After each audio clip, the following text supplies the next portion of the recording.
ciidda aan u dabaaldegayna waa taariikh lagu suntan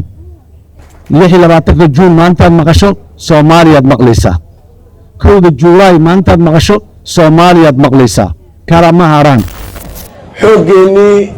iyo ciidankeennii iyo hay-adaheennii amniga ayaa maalinba maalinta ka sii dambaysa soo xoogaysanaya waxaa sii jaraya cadowgii oo argagixisada ugu horeyso ciidamadeena qaranka ee dhufaysyada hore ku jira waxaan leenahay waxaad runtii dadku baraarahan iyo barwaaqadan iyo dabaaldegan u sameynayaan waa sacrifice-kii nafhurnimada aad sameynaysiin sanado badan Soomaaliya waxay ku jirtay gacan shisheeye shacabka Soomaaliyeed waxay la daalaadhacayeen gumaysi kala qaybsanaan iyo duudsi lagu sameeyay madax banaanidooda halgamayaasha gobonnimadoonka Soomaaliyeed ayaa naftooda maalkooda iyo mustaqbalkooda u huray sidii ay dalkooda uga dulqaadi lahaayeen heeryadii gumaysiga una heli lahaayeen madax banaani midnimo iyo dawladnimo Soomaaliyeed halgankaas ma ahayn mid sahlan wuxuu soo maray marxalado adag kacdoonno halgan siyaasadeed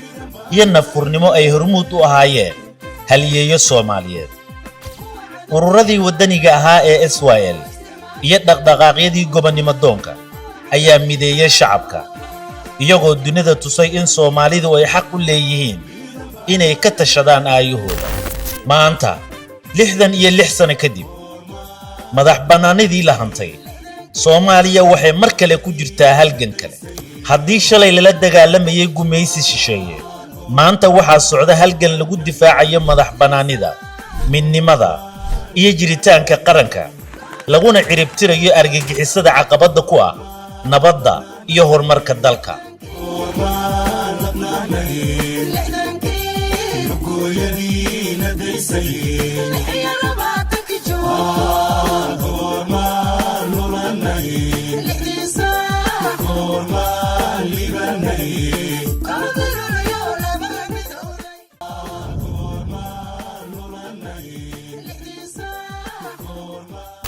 lixii 20 Juun iyo 1 Luulyo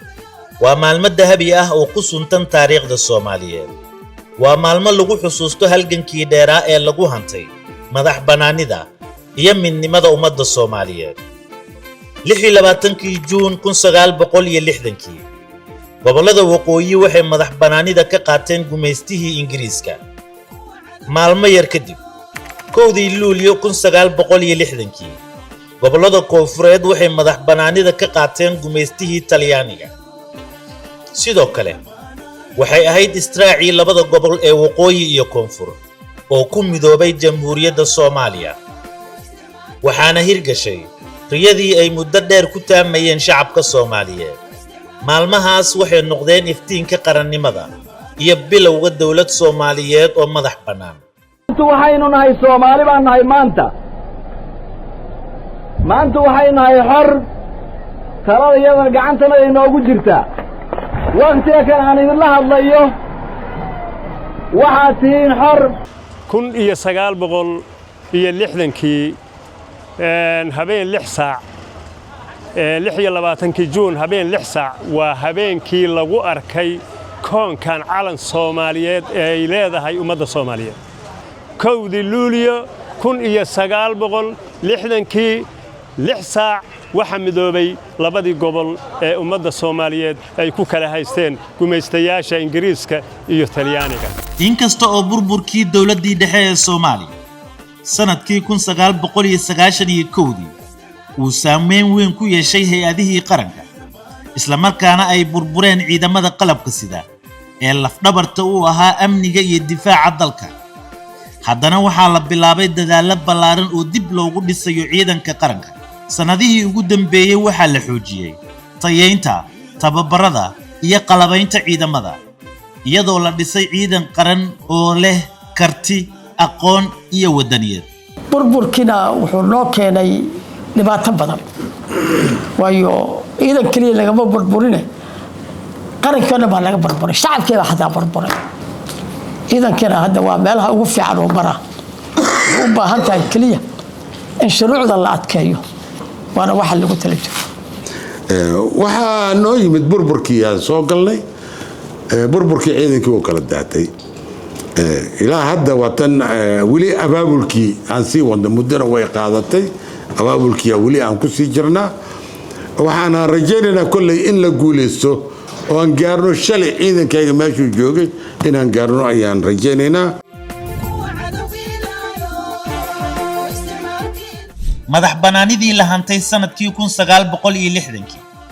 ma ahayn dhammaadka halganka waxay ahayd bilowga safar dheer oo ku salaysan dowladnimo horumar iyo ilaalinta madax bannaanida sida ay geesiyaashii madax bannaanida ugu halgameen badbaadinta qaranka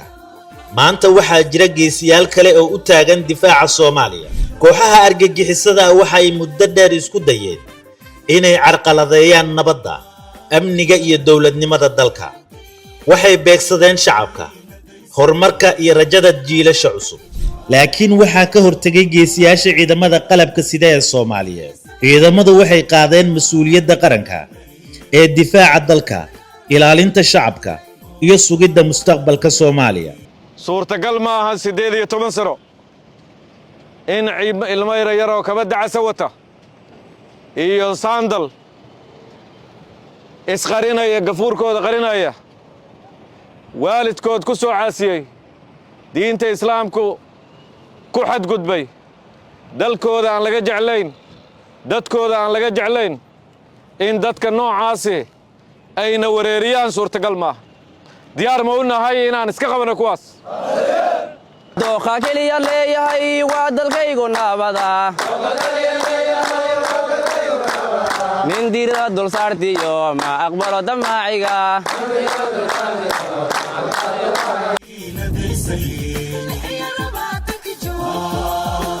sanadihii ugu dambeeyay ciidamada qalabka sida ee Soomaaliyeed waxay gaareen guulo wax ku ool ah oo lagu xaqiijinayo amniga iyo xasiloonida dalka hawlgallo qorsheysan ayay ku burburiyeen saldhigyo iyo fariisimo ay ku dhuumaalaysanayeen kooxaha argagixisada degmooyin tuulooyin iyo deegaano badan ayaa laga xoreeyay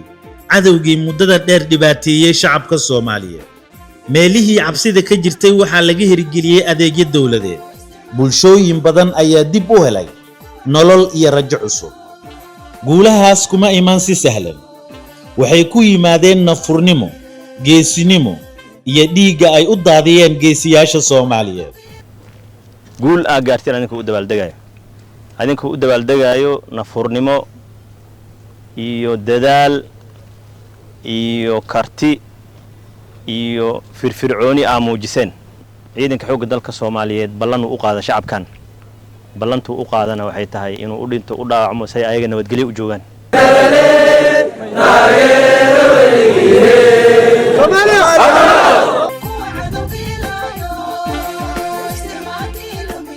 deegaanada laga xoreeyay argagixisada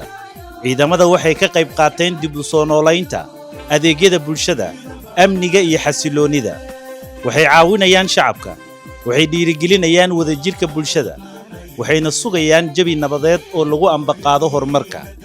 shacabka Soomaaliyeed ee ku dhaqan magaalooyinka Sabiid iyo Caanoole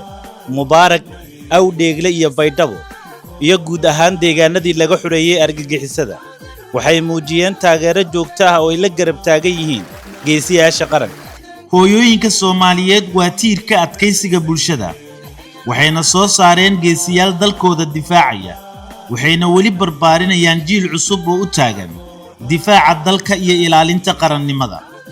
haweenka Soomaaliyeed doorka ay ku leeyihiin waxay tahay wiilka furinta joogan anagu dhalnay qaranka waxaana lagu ilaalin karaa dhiirigelinta hooyada Soomaaliyeed ee dhiigga baxaya ee maalin walba daadanayna waxa ka horeeyay in dhiig u daatay in cadow laga dulqaado wiil kasta oo furuntaas ku jiro oo dhibaatadaas roobku ku da'ay dhaxantu ku dhacayso hooyadiisa waxaan ku leeyahay ku soo dhiirigeliso tiri u shaqay dalkaaga iyo dadkaaga aad aan ugu mahad celihiina ciidanka xoogga dalka hooskoodan ku hergalnaa waxaan ku leeyahay la'aantooda nolol maba jiri kartaba nabad la-aan nololo ma jirto marka ciidamada aadaan ugu mahadcelinayaa xoogga dalka Soomaaliyeed aad iyo aad ugu naaloonay madax banaanidii la hantay sanadkii 1960 ma ahayn dhamaadka halganka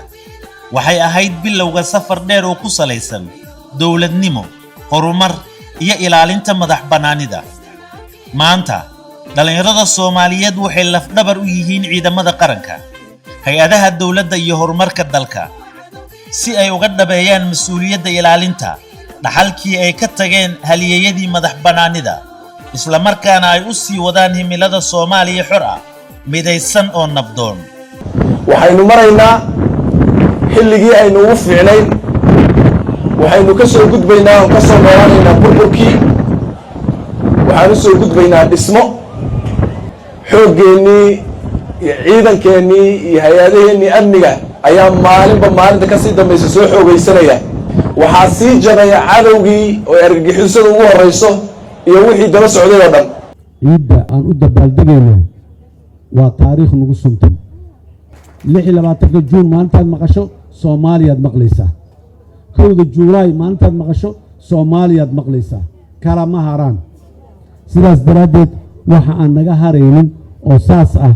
oo taariikhdeena iyo nolosheena ka mid ah waa inaan qurxinnaa waa inaan xusnaa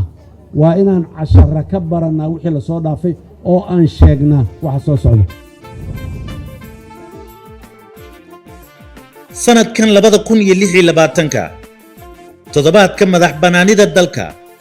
wuxuu noqday mid lagu muujiyay midnimada nabadda iyo wadajirka bulshada Soomaaliyeed mas'uuliyiin ka tirsan dawladda federaalka Soomaaliya oo ay hogaaminayaan guddi wasiir ah ayaa ka qayb galay munaasabado kala duwan oo lagu xusayay qiimaha madax banaanida iyo qarannimada bandhigyadaasi waxay muujiyeen horumarka nabadda iyo rajada Soomaaliya kooxda horseed ee ciidanka xoogga dalka Soomaaliyeed ayaa soo bandhigay heeso wadani ah suugaan gubaabooyin iyo bandhigyo ka tarjumayay halgankii madax banaanida iyo geesinimada ciidanka Soomaaliyeed ciidamadeena qaranka ee dhufaysyada hore ku jira waxaan leenahay waxaad runtii dadku baraarahan iyo barwaaqadan iyo dabaaldegan u sameynayaan waa sacrifice-kii nafhurnimada aad sameynaysiin halkaas ka sii wada cadawga wiiqa mar walba cadawgu uu wiiqmo awoodii dalka iyo dadka Soomaaliya ayaa xoogaysanaysa guulaysan leh وعشدي عينو حروني لول علكا عرشدي لول يوي لول علكا كبكسوني عين عين عين كبكسوني عين لول علكا وقررتن عرف قبني مو عموهنا نو ونمي عين عذر كودي عكو لقبحو عافي مادني العسي شرف وعويني لول علكا لول علكا dhalinyaro ahaan nabadda iyo waxaan u arkaa wax qurux badan amniga nabadda maanta waxay noo tahay wadankii oo israacay iyo farxad ciidanka soo banaabaxay waxa la soo bandhigay dawladnimadii hore oo la ii sheegi jiray oo sax ah aad dareemaya maanta nabadaan haysanaa waad aragtaan xamar raaraynta laamigan maanta lagu baashaalayo taana waxaa keentay ciidankeena khayr Allah iyo ciidanka xoogga dalka Soomaaliyeed haday tahay booliiska haday tahay nabad sugidda iyo dhammaan xukuumadda oo dhan waxaan leenahay waa mahadsantihiin annagana waxa balana insha Allah haddaan dhalinyarada Soomaaliyeed nahay inaan dhiigeena u shubno nabadda iyo gobonnimada iyo midnimada Soomaaliyeed insha Allah haddii Ilaahay nafta noo daayo 26 Juun iyo 1 Luulyo waxay astaan u yihiin halgankii lagu hantay madax banaanida Soomaaliya maanta geesiyaasha ciidamada qalabka sida ee Soomaaliya waxay sii wadaan halganka lagu ilaalinayo madax banaanidaas halgankii shalay wuxuu horseeday madax banaani halganka maanta wuxuu horseedayaa amni xasilooni iyo xoojinta awoodda Soomaaliya